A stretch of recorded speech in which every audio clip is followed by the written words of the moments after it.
नमस्कार। ये आकाशवाणी शिमला है। अब आप पूनम शर्मा से प्रादेशिक समाचार सुनिए। आज के मुख्य समाचार। भारत निर्वाचन आयोग ने अधिकारियों को प्रदेश में मतदान और मतगणना संबंधी सभी तैयारियां तय समय में पूरा करने के दिए निर्देश। प्रदेश के मुख्य निर्वाचन अधिकारी मनीष गर्ग ने 1 जून को होने वाले चुनाव में सभी मतदाताओं से वोट डालने की अपील की। सूचना व प्रसारण मंत्री अनुराग ठाकुर ने कांग्रेस पार्टी पर अनुसूचित जाति को हाशिए पर धकेलने का लगाया आरोप। मुख्यमंत्री सुखविंदर सिंह सुक्खू ने कहा, भाजपा सांसद प्रदेश हित से जुड़े मुद्दों को संसद में उठाने में रहे नाकाम। और प्रदेश में पड़ रही भीषण गर्मी के चलते शिक्षा विभाग ने ग्रीष्मकालीन अवकाश वाले स्कूलों की समय सारणी में किया बदलाव। अब समाचार विस्तार से। भारत निर्वाचन आयोग के उप निर्वाचन आयुक्त मनोज कुमार साहू ने आज वर्चुअल माध्यम से प्रदेश में चल रही चुनावी तैयारियों का जायजा लिया। प्रदेश के मुख्य चुनाव अधिकारी मनीष गर्ग के अलावा सभी संसदीय क्षेत्रों के रिटर्निंग अधिकारी, जिला निर्वाचन अधिकारी और पुलिस अधीक्षक भी ऑनलाइन माध्यम से बैठक में जुड़े। मनोज कुमार साहू ने अधिकारियों को मतदान और मतगणना संबंधी तैयारियां समय रहते पूरा करने के निर्देश दिए। उन्होंने कहा कि महिलाओं द्वारा संचालित मतदान केंद्रों में सभी सुविधाएं सुनिश्चित की जाएं ताकि महिला कर्मियों को कोई असुविधा न हो। उप निर्वाचन आयुक्त ने सभी जिला निर्वाचन अधिकारियों को मतदान कर्मियों को दिए जा रहे प्रशिक्षण का निरीक्षण करने को कहा।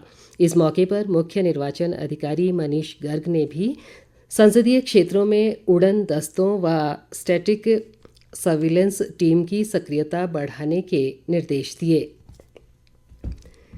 प्रदेश के मुख्य निर्वाचन अधिकारी मनीष गर्ग ने मतदाताओं से 1 जून को होने वाले लोकसभा और विधानसभा उपचुनाव में बढ़ चढ़कर मतदान की अपील की है।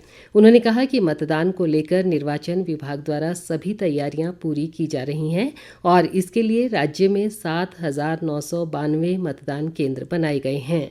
मनीष गर्ग ने बताया कि प्रदेश में इस बार 57,11,969 मतदाता अपने मताधिकार का प्रयोग कर सकेंगे।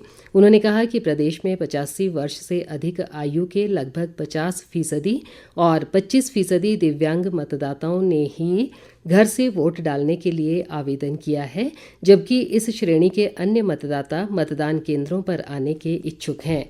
प्रदेश में चुनाव को लेकर निर्वाचन विभाग द्वारा की जा रही तैयारियों के संबंध में मुख्य निर्वाचन अधिकारी मनीष गर्ग ने आकाशवाणी शिमला के समाचार प्रमुख रितेश कपूर के साथ एक विशेष परिचर्चा में कई महत्वपूर्ण जानकारियां साझा की हैं। ये विशेष परिचर्चा अब से कुछ देर बाद 8 बजे प्रसारित की जाएगी। केंद्रीय सूचना व प्रसारण मंत्री और हमीरपुर संसदीय क्षेत्र से भाजपा प्रत्याशी अनुराग ठाकुर ने आज बिलासपुर जिले के अनेक स्थानों पर चुनावी रैलियों को संबोधित किया। उन्होंने आरोप लगाया कि कांग्रेस पार्टी ने हमेशा अनुसूचित जाति के लोगों को ठगने का काम किया है और उन्हें हाशिए पर धकेला है। उन्होंने कहा कि आरक्षित वर्गों का कांग्रेस से पूरी तरह मोह भंग हो गया है और आज इस वर्ग के सैकड़ों परिवार भाजपा में शामिल हो रहे हैं। अनुराग ठाकुर ने कहा कि मोदी सरकार ने हमेशा से ही अनुसूचित जाति के लोगों का ध्यान रखा है और इस समुदाय के कल्याण का केंद्रीय बजट आज 1,40,000 करोड़ रुपए से अधिक है। उन्होंने कहा कि कांग्रेस पार्टी संविधान के नाम पर लोगों में झूठ व भ्रम फैला रही है और इस पार्टी ने भारत रत्न बाबा साहेब भीमराव अंबेडकर के योगदान को भी कम करके आंका है। वरिष्ठ कांग्रेस नेता और मुख्यमंत्री सुखविंदर सिंह सुक्खू ने आज चंबा जिले के अनेक स्थानों पर कांगड़ा लोकसभा सीट से पार्टी प्रत्याशी आनंद शर्मा के पक्ष में चुनाव प्रचार किया। भंजराड़ू व सलूणी में चुनावी रैलियों को संबोधित करते हुए उन्होंने भाजपा सांसदों पर प्रदेश हित से जुड़े मुद्दों को संसद में उठाने में नाकाम रहने का आरोप लगाया। सुखविंदर सिंह सुक्खू ने कहा कि आनंद शर्मा ने राज्यसभा सांसद रहते हुए हिमाचल के हितों की प्रमुखता से पैरवी की है और लोकसभा चुनाव जीतने के बाद भी वे प्रदेश हित से जुड़े मुद्दों को मजबूती के साथ उठाएंगे। मुख्यमंत्री ने कहा कि इस बार का चुनाव देश व प्रदेश की भावी राजनीति को नई दिशा प्रदान करेगा। उन्होंने कहा कि इस चुनाव में कांग्रेस छोड़ भाजपा में शामिल हुए 6 विधायकों को सबक सिखाने का समय है और कांग्रेस पार्टी 4 लोकसभा सीटों के अलावा 6 विधानसभा सीटों में भी जीत हासिल करेगी। मुख्यमंत्री ने कहा कि कांग्रेस के पास धनबल नहीं है, लेकिन जनता की ताकत ही पार्टी की शक्ति है। उन्होंने कहा कि प्रदेश की कांग्रेस सरकार ने सत्ता में आते ही कर्मचारियों की पुरानी पेंशन योजना बहाल की है और अन्य गारंटियों को भी चरणबद्ध ढंग से पूरा किया जा रहा है। मंडी संसदीय क्षेत्र से कांग्रेस प्रत्याशी विक्रमादित्य सिंह ने आज मंडी जिले के अनेक स्थानों पर चुनाव प्रचार किया। उन्होंने कहा कि वे विकास के एक विजन के साथ लोगों के बीच जा रहे हैं, जबकि भाजपा प्रत्याशी के पास अपना कोई विजन नहीं है। विक्रमादित्य सिंह ने कहा कि भाजपा प्रत्याशी सिर्फ प्रधानमंत्री के नाम पर ही वोट मांग रहे हैं, जबकि उनकी अपनी कोई प्राथमिकता नहीं है। कांग्रेस प्रत्याशी ने कहा कि मंडी को स्मार्ट सिटी का दर्जा देना, पर्यटन स्थलों का विकास और युवाओं को रोजगार के अवसर उपलब्ध करवाना उनकी मुख्य प्राथमिकताएं हैं। इस बीच भाजपा प्रत्याशी कंगना रनौत ने आज लाहौल स्पीति जिले के काजा में चुनावी जनसभा को संबोधित किया। विपक्ष के नेता जयराम ठाकुर भी उनके साथ रहे। कंगना रनौत ने कांग्रेस प्रत्याशी पर अपने परिजनों द्वारा किए गए कार्यों का श्रेय लेने का आरोप लगाया। उन्होंने कहा कि विक्रमादित्य सिंह विकास के मुद्दों के बजाय व्यक्तिगत टिप्पणियां कर रहे हैं, जो सही नहीं है। रनौत ने कहा कि प्रधानमंत्री नरेंद्र मोदी के नेतृत्व में देश में एक ओर जहां आतंकवाद का खात्मा हुआ है, वहीं सीमाओं को भी सुदृढ़ किया गया है। उन्होंने कहा कि पिछले 10 वर्षों में देश की सामरिक शक्ति कई गुना बढ़ी है और आज सैन्य शक्ति की दृष्टि से भारत दुनिया में तीसरे नंबर पर आ गया है। प्रादेशिक समाचार आकाशवाणी शिमला से प्रसारित किए जा रहे हैं।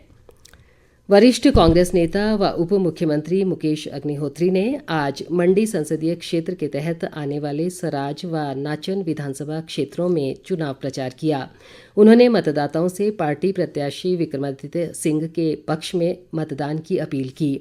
अग्निहोत्री ने कहा कि पूर्व भाजपा सरकार मंडी जिले का विकास नहीं कर पाई और वर्तमान कांग्रेस सरकार ने जिले में विकास कार्यों को गति प्रदान की है। उन्होंने कहा कि एक ओर जहां कांग्रेस पार्टी विकास के नाम पर चुनाव लड़ रही है, वहीं भाजपा अनेक मुद्दों से भाग रही है। उप मुख्यमंत्री ने भाजपा नेताओं को प्रदेश से जुड़े मुद्दों पर चुनाव लड़ने की नसीहत दी है। शिक्षा विभाग ने प्रदेश में पड़ रही भीषण गर्मी को देखते हुए ग्रीष्मकालीन अवकाश वाले स्कूलों की समय सारणी में बदलाव किया है। उच्च शिक्षा निदेशक अमरजीत शर्मा ने बताया कि इन इलाकों में अब स्कूल सुबह 7:30 बजे से दोपहर 1 बजे तक खोलने के आदेश दिए गए हैं। इसके अलावा बच्चों को पानी पीने के लिए हर 5 मिनट की 2 स्पेशल ब्रेक देने को लेकर भी सभी जिलों के शिक्षा उपनिदेशकों को निर्देश जारी किए गए हैं। मौसम विभाग ने 24 मई तक राज्य के अधिकांश भागों में भीषण गर्मी पड़ने को लेकर येलो अलर्ट जारी किया है। विभाग ने मुख्य रूप से ऊना, बिलासपुर, हमीरपुर, सोलन, सिरमौर, कांगड़ा और शिमला जिले के कई स्थानों पर लू चलने की संभावना जताई है। राज्य के मैदानी इलाकों में इन दिनों अधिकतम तापमान 40 से 45 डिग्री के बीच दर्ज किया जा रहा है। इस बीच आज शाम राजधानी शिमला सहित प्रदेश के कुछ क्षेत्रों में हल्की वर्षा से लोगों को भीषण गर्मी से राहत मिली है। राज्यपाल शिव प्रताप शुक्ल ने स्कूलों में नशे के खिलाफ जागरूकता बढ़ाने की ज़रूरत पर बल दिया है। उन्होंने आज शिमला में ब्रह्म कुमारी संस्था द्वारा चलाए गए नशा मुक्त भारत अभियान को हरी झंडी दिखाई। इस अभियान के तहत 3 सप्ताह तक लोगों को नशे के खिलाफ जागरूक किया जाएगा। राज्यपाल ने कहा कि प्रदेश में नशा बड़ी तेज़ी से युवाओं को अपनी गिरफ्त में ले रहा है और इस समस्या से निजात पाने में समाजसेवी संस्थाएं महत्वपूर्ण भूमिका निभा सकती हैं। शिव प्रताप शुक्ल ने कहा कि ब्रह्म कुमारी संस्था द्वारा नशे के खिलाफ लोगों को जागरूक करने के लिए बेहतर प्रयास किए जा रहे हैं और इनके द्वारा बनाए गए वीडियो को स्कूलों में बच्चों को दिखाया जाना चाहिए। शिमला संसदीय क्षेत्र से भाजपा प्रत्याशी सुरेश कश्यप ने आज सिरमौर जिले के अनेक स्थानों पर चुनाव प्रचार किया। लोगों को संबोधित करते हुए उन्होंने दावा किया कि नरेंद्र मोदी प्रचंड बहुमत के साथ लगातार तीसरी बार देश के प्रधानमंत्री बन रहे हैं और इन चुनावों में कांग्रेस पार्टी को बुरी तरह हार का सामना करना पड़ेगा। सुरेश कश्यप ने कहा कि मोदी सरकार के कार्यकाल में देश में भ्रष्टाचार पर पूरी तरह अंकुश लगा है, जो सरकार की सबसे बड़ी उपलब्धि है। अंत में मुख्य समाचार एक बार फिर। भारत निर्वाचन आयोग ने अधिकारियों को प्रदेश में मतदान और मतगणना संबंधी सभी तैयारियां तय समय में पूरा करने के दिए निर्देश। प्रदेश के मुख्य निर्वाचन अधिकारी मनीष गर्ग ने 1 जून को होने वाले चुनाव में सभी मतदाताओं से वोट डालने की अपील की।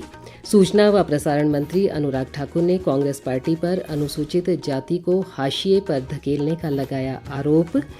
मुख्यमंत्री सुखविंदर सिंह सुक्खू ने कहा, भाजपा सांसद प्रदेश हित से जुड़े मुद्दों को संसद में उठाने में रहे नाकाम और प्रदेश में पड़ रही भीषण गर्मी के चलते शिक्षा विभाग ने ग्रीष्मकालीन अवकाश वाले स्कूलों की समय सारणी में किया बदलाव।